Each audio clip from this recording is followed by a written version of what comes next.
Welcome, everybody.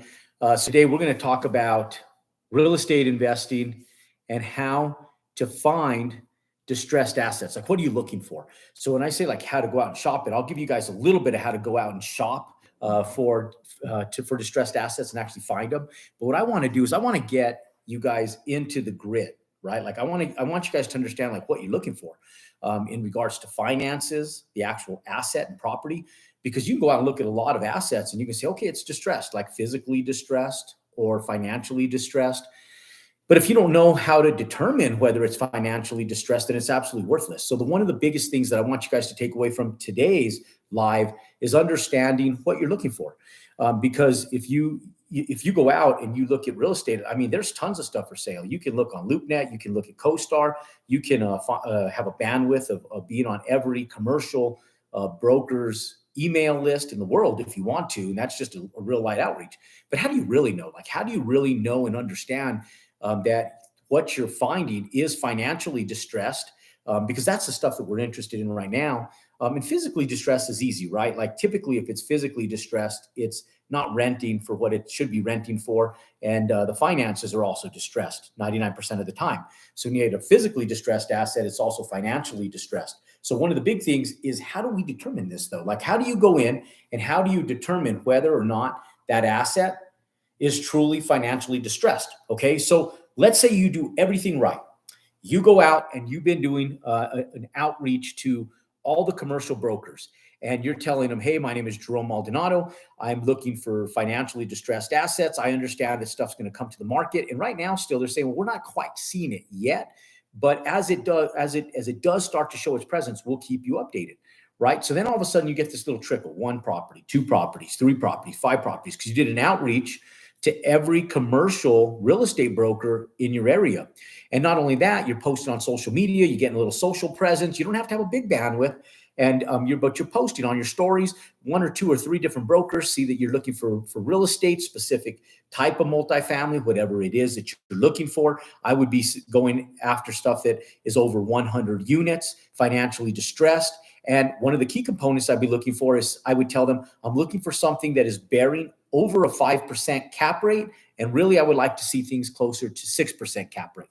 And the reason why is this: you can't service the debt on an asset unless the cap rate itself generates enough return to be able to pay the debt on that asset. So a cap rate is the amount of money that asset produces if you paid cash for that asset. That's if you paid cash. That excludes debt, right? So when you're talking cap rate, it's all the expenses minus debt. And then what you do is you take that cap rate and you have to have an interest rate that falls parallel to it. They fall right in line with each other. So if you land up going 6% interest rate, 5% cap rate, there's a gap, right? Like that 1% gap you have to service. So if you can get a loan for 6% and it's a 6% cap rate, then the cap rate, the return on your investment, takes care of servicing the debt on that asset. And if the debt is taken care of based on the cash flow and revenue of that asset, then everything that you walk into that asset with is in regards to equity you make as a return on your investment. So if you own 30% equity in that asset and it's a 6% cap rate, you make 6% on the 30% of equity that you own into that asset. Now, on the contrary, if you go out and buy an asset and the cap rate is lower than the debt, now your money has to service the variance on that. So that's where it becomes very, very sketchy, right? So when you're looking for financially distressed assets, you want to make sure that first and foremost, you can get a loan that'll actually service the debt on that asset and has a cap rate that supports that. Okay, so when I go out, that's the number one first thing that I'm looking for from a broker, because I know that there's money for stabilized assets right now that I can leverage for between 5 and 7%. Now, if you go out, you shop for these assets and you can't find lending for less than 6.5%, then that's your cap rate. That's the cap rate you also want. Okay. And so you want to ask the brokers, hey, if you see something that comes to the market that's bearing a 6.1% cap rate, 6% cap rate, whatever that spread is that you're going to get in lending. And there, believe you me, ladies and gentlemen, I've been on the bank with lenders all for the last 2 weeks. Like, I'm talking solid days of just lender after lender after lender pitching our product and stuff, trying to find the cheapest money that's out there and available to us, and a bank and lender that loves our business model. All right. So that way I have leverage in the market. So if something comes to the market, and if I know I can get like a 5.5% interest rate, because I've been talking to banks, I've been doing my due diligence, I've been working to figure out what is my most strategic way of getting cheap money. And there are banks right now, ladies and gentlemen, that are doing well financially. And money currently is trading at 4.85 to 5.1%. So if the Federal Reserve is going out and selling debt at 4.85 to 5.1%, that's what the banks are paying. The spread is what they make as far as profit. So you could still go out and get a 5.5, 5.6, 5.7% interest rate if they're borrowing money at 4.85%, and the feds are lending money in that regard. So what that means to you is, where do you find the cheapest money available to you? Okay, where do you go to find this debt? Everywhere. You go to small credit unions, you go to local municipal banks, and community banks, you go to regional banks that are interested in the asset class that you're investing in. Okay. And all this stuff is a phone call, ladies and gentlemen. You can simply talk to them. I remember when I first started doing retail, and I remember going in trying to figure out bank loans, and it made sense to me to go to a big lender. I went to Bank of America right away. They almost hacked at me and said, nope, we don't lend on small retail. That's not in our portfolio basis. We've already exhausted that bucket for the year. And so we're not going to lend on it. So then I knew the Bank of America was not an option.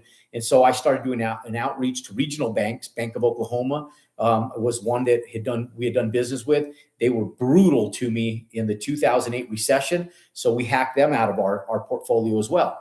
But we had Compass Bank, were amazing to me. They're now PNG Bank. They were absolutely incredible to us.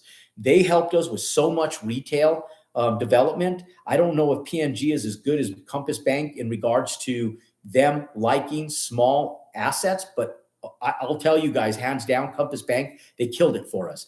And then when really push came to shove, small credit unions, local credit unions wanted to get into the commercial lending space. And when interest rates at a time, when interest rates were trading at about 6.5 to 7% for commercial financing, we were able to get financing at 4.5% back in 2010.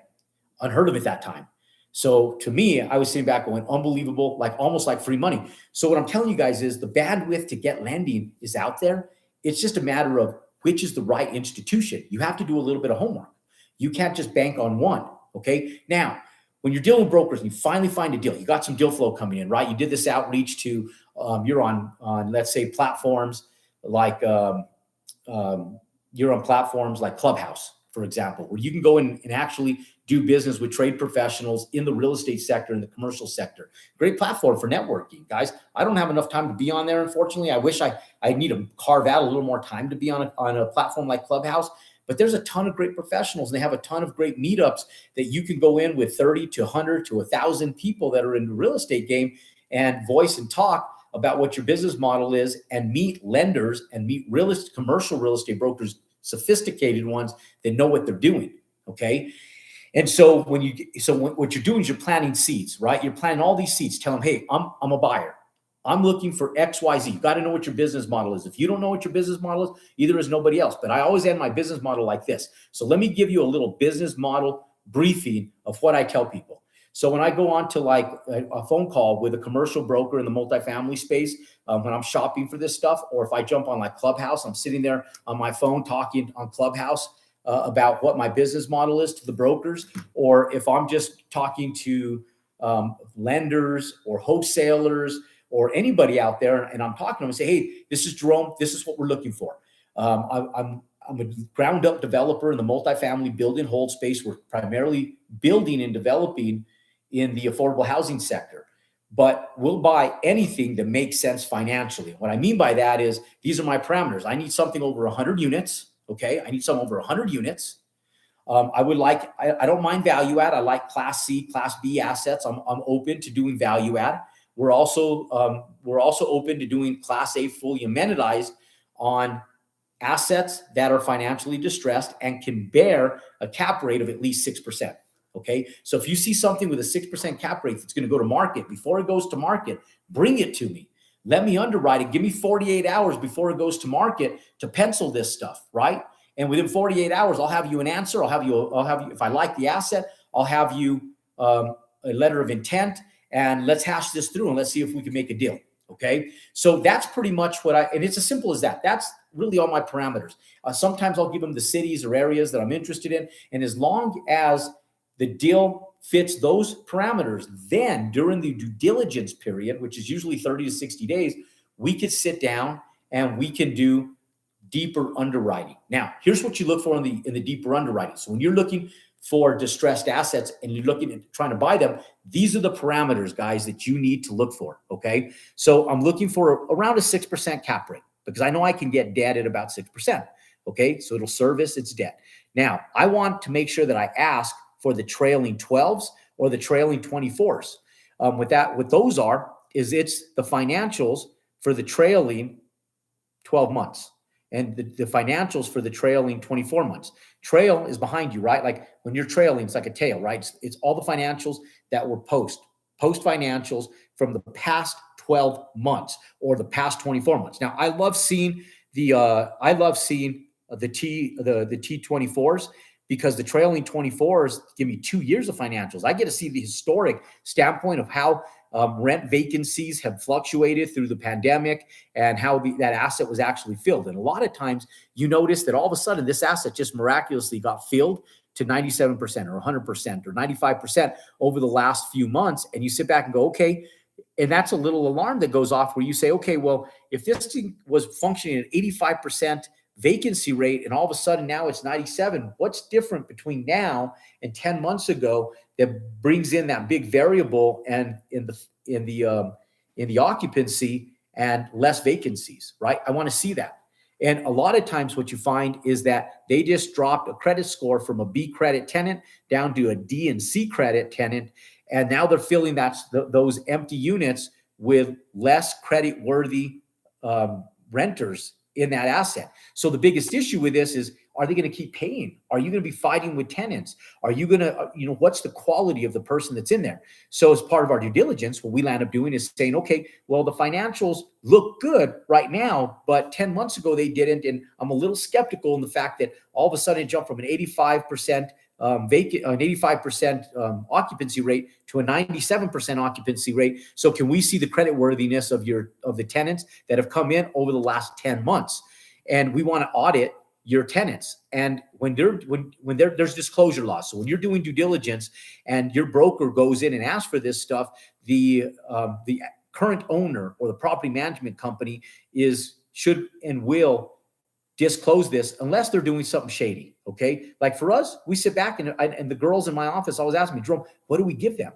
And I tell them everything. We have nothing to hide, right? When you're doing things right, you have nothing to hide. So you just give them the financials, right? Now, every seller is going to exaggerate their financials a little bit. They're going to pad them a little bit. They're going to make them look a little bit more pretty. They're going to pretty them up a little bit. They're going to try to cut costs if they know they're going to sell over the next 6-9 months. And they're going to try to make their net operating income higher. Because if their net operating income's higher, the revenue is higher. And if the revenue is higher, then the cap rate's going to be higher and the value of that property is ultimately going to be worth more. Okay. So you have to audit the financials. And those are the key components that you're looking for. You're looking for consistency in the trailing 12s. You're looking for consistency in the expenses that property is running on every single month. Gas bills, electrical bills, maintenance for like lawns, grass, and landscaping, light bulbs, capital expenses, roofs, asphalt, stuff like that, right? You want to make sure that this property is being maintained and that they have a threshold of reason where there's a certain amount of toilets, clogged, backed up sewer lines, and all the normal stuff that's in a property, okay? And are they doing capital improvements on this property? And you want to know what those capital improvements are, like what were they and how much was spent and when was it done? Are the capital improvements that they're quoting 15 years old, 10 years old? And can I see invoices for this stuff? Okay. So I'm giving you guys gold here, ladies and gentlemen. If you guys like this content, want more content like this, then click and subscribe to our YouTube channel and give me a little love. Give me a thumbs up. Pound that thumbs up button and click and subscribe so you guys get notified when I'm giving you guys more stuff like this, right? And I'm also going to put a video at the end of this that actually teaches you guys how to actually physically underwrite this material. Okay. So that way you can go in and strategically underwrite values, cap rates, net operating income, and ultimately understand how to actually go in and better underwrite this stuff so that you can actually do this yourself without feeling stressed out. Okay. So at the end of this video, I'll have my team post a link to another video that I recorded just a few weeks ago. And there's older ones way back when that you guys can go back and watch as well. But I'm going to have them post a recent one as well and watch both of them because the material is all the same. It just gives you bandwidth for more education. Okay. So look, now we go in, we get the trailing 12s, we get the trailing 24s potentially, hopefully, and if not, at least the trailing 12s. We audit the financials. We make sure that the creditworthiness of the tenants fits the sniff test and that they're respectful tenants that are not just going to come in, fill space, have problems, and then land up exiting. And now you're playing the collections games or the eviction game, right? We don't want that. Now, we want to know what the revenues are today.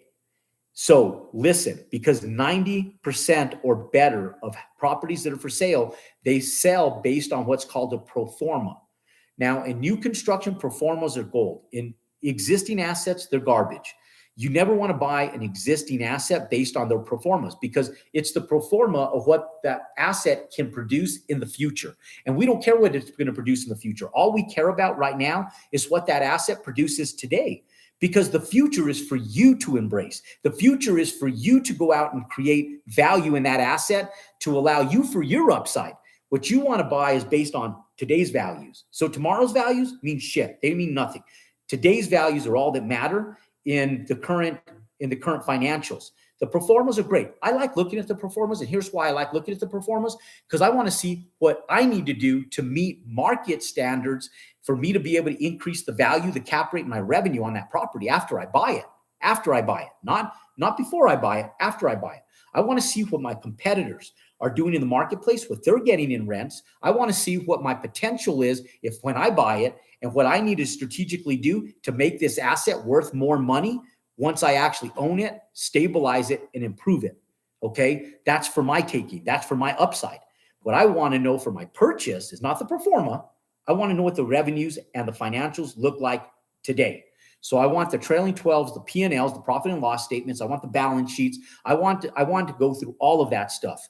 Now, what you're looking for is, let's say, for example, you get an asset, they don't even have a sales price on it yet. And you go in and you're trying to figure out, okay, what's my cap rate? Or let's say they have a potential sales price and you need to figure out what your cap rate really is. And you go in, you look at your financials, and you get a net operating income of what that property is truly generating in revenue. And if you start finding some fluctuation, then you're going to have to figure out when you manage that property, what the net operating income is going to be. Here's a big one, ladies and gentlemen. This is a big one because a lot of times, if it's a small asset like a 6 unit or a 12 unit or a 20 unit, a lot of times the owners are managing that property themselves. Now, you have to remember, are you going to manage that property yourself? Because if they're self-managing that property, their net operating income is going to be higher, meaning the valuation is going to be higher. And if they're doing the net operating income based on them managing the property and they're not paying themselves a salary, then you need to figure out if that property is still going to hold the same value if you're not going to property manage it yourself and you're going to hire a third-party property management company. Because the second you hire that property management company to maintain and manage that property for you, guess what happened to your expenses? They go up. And when your expenses goes up, guess what happens to your net operating income? It goes down. And when your net operating income goes down, guess what happens to your cap rate? It also goes down. And if your cap rate goes down and your net operating income go down, your valuation is compromised as well. So what you want to figure out is, are they self-managing this? Are you planning on self-managing this? And what's going to be your bandwidth of management for this property? And are you going to still hold the same value? And if not, then you have to go after the fair market value of how you're going to personally run that property. Okay. So you may land up adding that into the expenses, the property management fees, and decreasing the net operating income, hence increasing the cap rate. And when that happens, ladies and gentlemen, now you're paying a more fair market value for the way you personally are going to actually run that asset, because you have to have a business model. And it doesn't matter what the prior owner's business model is. If it doesn't fit your business model and you guys can't make the numbers work, it's okay. Some will work, some won't. So what? Next. And then you go to the next asset. Okay. Go to the next project. You can't force numbers, ladies and gentlemen. Numbers do not lie. And that's what I love about real estate, is that numbers are very transparent. They're black and white. They either work or they don't work, period. That's it. And so what I love about the buying game, especially now that people are going to be financially pressed, those investors that have leveraged themselves on 5-1 arms, that now their 5-year fixed mortgages are starting to expire, those people that bought in 2018, 19, and now they're going to be on a fluctuating rate mortgage where they purchased, they had like a 3 cap or 4 cap, and now they're going to be forced into a 6 or 7 cap, and they can't service the debt. Some of these properties are going to come back to the bank. The bank's going to be looking for buyers like you and I. Okay, so not only brokers do you want to do an outreach to, but you also want to do an outreach to bankers that deal with institutional lending on assets like small multifamily or large multifamily. Okay, so that's the bandwidth, ladies and gentlemen. That's what you're looking for. Okay, so in a nutshell, when I talk about multifamily, yes, you need to get bandwidth of deal flow. But once you get the deal flow, you need to know what you're looking for to buy it. Does it make sense financially? That's what's important. Okay. Ladies and gentlemen, I thank you guys. Owner financing is good. I do private lending. If you guys need private lending, Howie does private lending. Tell us about your real estate mastermind. Yeah, we have a full, it's the Build Wealth. We're going to be doing the Build Wealth Summit. It's going to replace real estate domination this year, and it's all going to be surrounded around our Build Wealth product, which is in the multifamily development space and the multifamily purchasing. It's about building wealth. We're going to teach you guys how to build wealth, not just from building and developing, but even with what I talked about today. So that's going to be on November 3rd, 4th, and 5th in Las Vegas, Nevada. We just had a question on that. How do you join? Reach out to us, DM us, hit us up, info@jeromemaldonado.com. Lizelle, our customer service gal, she'll help you guys, or you guys can just DM us and one of our sales team will get with you guys. Ronnie, Jerome always delivers. Yeah, bro. Appreciate you, Ronnie. All right, ladies and gentlemen, God bless you guys. Go out and compound your success. Remember, put your money, your talents, and invest in you so you can compound your success. Revolving revenue, ladies and gentlemen. God bless you guys. Have a good night. And thank you for joining our Wendy's Real Talk on Real Estate. Click and subscribe, pound, give us some love, give us a thumbs up. And don't forget about that underwriting video that I'm going to put at the end of this. You guys have a good night.